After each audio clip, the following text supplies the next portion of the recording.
Thank you. Yeah, I'm here to raise procedural questions. I mean, this is highly irregular. You have months of secret discussions, multiple executive sessions, and then you're going to pop this out at 5:30 after one executive session. What are you proposing? What are you proposing to approve, Tim? What do you want to approve? We've not seen. I don't even know what's in the agreement, so I'm not here to criticize the agreement. But but to vote on an agreement that hasn't even been displayed on the big screen and the public has no knowledge. This wasn't even in the public domain until today. Yesterday, the Gazette picked up on it. Maybe Pam Zubek reported on it a couple of weeks ago, or at least some of what was going on. Look, this is irresponsible legislating. This is irresponsible. You should notice what's happening here. Put this out in the public. It's a significant thing, or maybe it's great. I don't know what it is. It might be great. It might be terrible.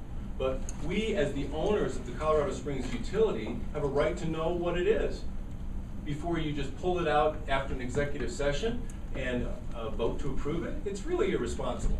It's really irresponsible. And I'm not here to make threats, but anybody who makes a decision like this, coming out from behind closed doors, 3 executive sessions, months of secret negotiations, and then it's going to run as a responsible representative of the people's interests, you know, people are going to hold you accountable. Not AFP necessarily, but people are going to remember this. This is going to be one of those watershed votes, like the stormwater enterprise, other things that have done. People aren't, no matter what's in the agreement, if it's a great agreement and you guys think it's a great agreement, put it out in public.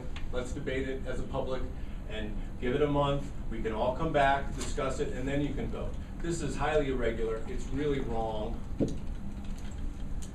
I'd like to see what's in it before you folks vote. Well, can I see that? I mean, that's not...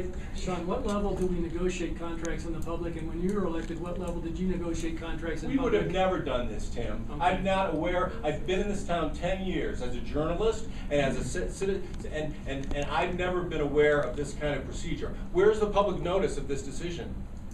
You got a public notice of a closed door session. That's not the public notice of a decision. You don't bring a decision out into the open. And Tim, you know what? You're kind of hypocritical to say this. You want to put off the fracking thing. You already voted for it once. Now you want to push it back. Wait a minute. Wait a minute. You want to push it back. Sean, I would ask you to stay. Okay. I would ask you to stay on The top. point is this. We've had months of public deliberation about fracking. It's gone on and Point on of and order. on. Can we stick to the topic at hand, please? This is the topic. Point of order. No, it's not. You said fracking. Well, but the Point point of is order, this. Sean. You just put fracking off after Sean, months we're not of talking public Sean. discussion, and here in a Sean, you're weird free to speak to reversal. this item, but This is the reversal. I'm talking a procedural. You know, we always talk about public process here.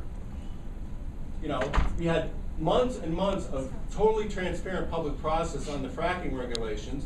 Now we've decided to push those off. That's fine. But here we've had no public discussion. These discussions have gone on in secret, and then you're going to ram it through on an afternoon. I mean, do what you want, but you'll be held accountable is all I'm saying. It's an irresponsible way to operate. I don't care what's in the agreement, good, bad, or otherwise, the public has a right to know this agreement and debate it amongst themselves before you folks vote, in my opinion. With all due respect. Thank you. is there anybody else who'd like to speak to this item?